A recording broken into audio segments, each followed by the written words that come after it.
Assalomu alaykum hammaga, hurmatli Savat Avto kanali bo'yicha do'stlar, sizlar bugun navbatdagi reklamamiz Gentra bo'ladi. Birdan like ni bosib tursa, videoni Gentra jabiga obunachilarga tashab qo'yamiz. Qanasa ketdik, hammaga shunday chiroyli, toza, yangi avtomobillar sotib olib haydash nasib qilsin do'stlar. Hammaga sog'lik, salomatlik tilamiz. Like bosishdan chiqmasin, qanasa videolarimizni ko'rib tomosha qilamiz. Mana hurmatli obunachilar, sizlarga navbatdagi reklamamiz Gentra bo'ladi.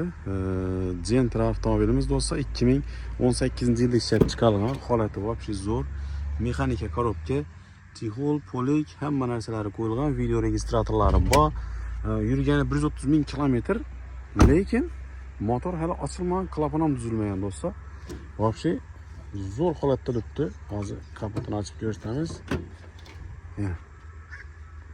Blombalari durtdaydi motorlarni. Holati вообще zo'r. Metan gazlari bor.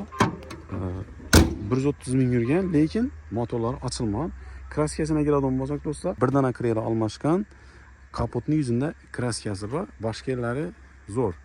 Holati вообще zo'r. Narxini keladigan bo'lsak do'stlar, 115 million so'm aytilib turibdi. Bu avtomobilimizga 15 million so'm berib ekitsangiz ham mumkin. Qolganini egasi bilan o'zaro dogovor etasizlar. Oyma-oy bo'lib beraman desangizlar bo'ladi. Holati вообще zo'r. Oppoq svet, metan gazlari bor. Chotki holatda turibdi. 2018-yil ishlab chiqarilgan. Narxi 115 million so'm aytib turibdi. 15 million bersangizlar, ustuna pul qo'yilmaydi, qolganini oyma-oy to'lab beraverasizlar. Holati вообще zo'r.